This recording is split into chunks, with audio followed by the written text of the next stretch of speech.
और बांकीपुर उपचुनाव में काउंटिंग का काउंटडाउन अब शुरू होगा और आपको बताएं, ग्राफिक्स के माध्यम से पूरी जानकारी आपको देते हैं। देखिए, सोमवार की सुबह को 8 बजे से शुरू होगी वोटों की गिनती। इसके अतिरिक्त एएन कॉलेज में काउंटिंग को लेकर के तैयारियां पूरी हो चुकी है। साथ ही स्ट्रांग रूम के पास सुरक्षा के कड़े इंतजाम किए गए हैं। जनता के जनादेश का सभी को बेसब्री से इंतजार है। बांकीपुर पर अभी फिलहाल देश भर की निगाहें टिकी हुई है। बीजेपी के राष्ट्रीय अध्यक्ष की सीट है बांकीपुर, और ऐसे में बांकीपुर में किसके सिर सजेगा ताज, ये सबसे बड़ा सवाल है। क्योंकि बीजेपी की तरफ से बीजेपी के गढ़ में प्रशांत किशोर क्या सेंधमारी कर पाएंगे, ये भी एक सवाल है। तो दूसरी तरफ ये भी सवाल है कि बांकीपुर में लालटेन जलाने का सपना क्या पूरा हो पाएगा। बांकीपुर उपचुनाव में काउंटिंग का काउंटडाउन अब शुरू होगा और ऐसे में सोमवार की सुबह को 8 बजे से शुरू होगी वोटों की गिनती। एएन कॉलेज में काउंटिंग को लेकर के तैयारियां पूरी कर ली जा चुकी है। स्ट्रांग रूम के पास सुरक्षा के कड़े इंतजाम भी किए गए हैं।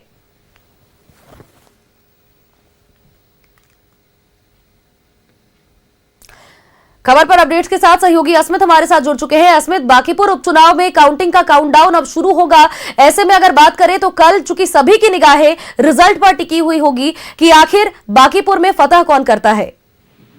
देखिए, काउंटडाउन शुरू हो गया है और कल सुबह 8 बजे से और सुबह 7 बजे से ये मतगणना शुरू हो जाएगा। पटना के जो एएन कॉलेज है वहां पर स्ट्रांग रूम बनाया गया है और 3 लेयर की सिक्योरिटी है वहां पर, जहां पर अलग अलग कंपनी के जवान को तैनात किया गया है और चप्पे चप्पे पर जो सुरक्षा के पुख्ता इंतजाम है वो किए गए हैं। क्योंकि कल सुबह से जब काउंटिंग शुरू होगा तो 25 ऐसे कैंडिडेट हैं जिनकी किस्मत जो है ईवीएम में कैद है और कल सुबह 7 बजे से ईवीएम जब खुलेगा तो देखना होगा कि कैसे कितने राउंड की गिनती हो पाती है, क्योंकि अभी ये एग्जैक्ट नहीं पता चल पाया है कि कितने राउंड की अमूमन गिनती हो पाएगी। क्योंकि ईवीएम जैसे जैसे खोलेंगे उसका अभी की प्रक्रिया है वो बढ़ती जाएगी।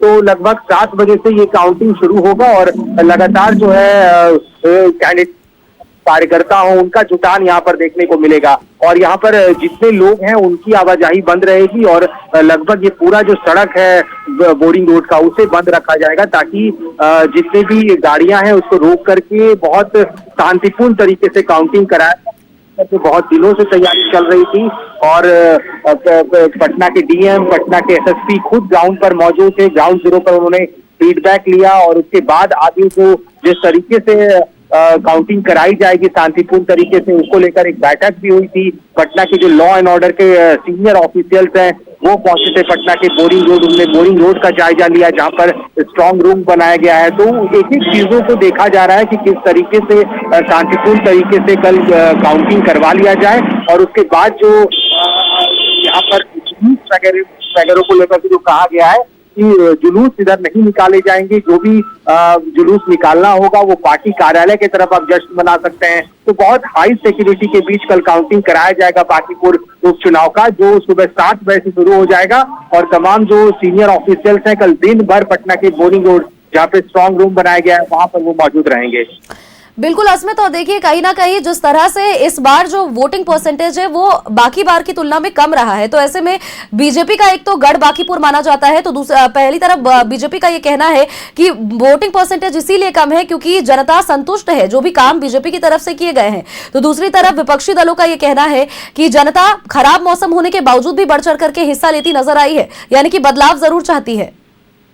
देखिए, अब बदलाव कल होंगे या फिर बीजेपी जिस तरीके से अपना गढ़ मानती है बांकीपुर को वो कितना बचा पाएगी ये तो कल समझ में आ जाएगा और पता भी चल जाएगा। मुझे लगता है 12 बजते ये तस्वीरें क्लियर होती रहेंगी कि कौन आगे चल रहा है और इसको लेकर के अनाउंसमेंट किए जाएंगे। कई जगह पर जो बड़े बड़े स्पीकर्स हैं वो लगाए गए हैं, जो बड़े स्क्रीन है वो लगाए गए हैं ताकि जब काउंटिंग होगा और कितने राउंड की काउंटिंग हो रही है इसकी जानकारी दी जाएगी और एक एक चीजों को बारीकी से देखने के बाद अनाउंसमेंट भी होते रहेंगे हर राउंड में। लेकिन देखना होगा कि प्रशांत किशोर, बीजेपी, आरजेडी टक्कर बहुत कड़ी है, नेक टू नेक फाइट है।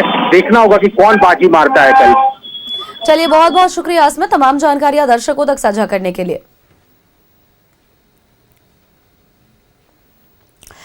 ये बड़ी अपडेट दर्शकों तक हम साझा करें। जनता के जनादेश का बेसब्री से सभी को इंतजार है और बांकीपुर में सभी की निगाहें टिकी हुई हैं। बांकीपुर के रिजल्ट को लेकर के नतीजों पर सभी देश भर की निगाहें हैं। बीजेपी के राष्ट्रीय अध्यक्ष का गढ़ है, बीजेपी के राष्ट्रीय अध्यक्ष की सीट बांकीपुर, और ऐसे में बांकीपुर में किसके सर जीत का ताज सजेगा, ये सबसे बड़ा सवाल है। तो सवाल ये भी है कि बीजेपी के गढ़ में प्रशांत किशोर क्या सेंधमारी कर पाएंगे। तो एक और सवाल जो कि उत्पन्न हो रहा है वो ये है कि बांकीपुर में लालटेन जलाने का सपना क्या सच हो पाएगा।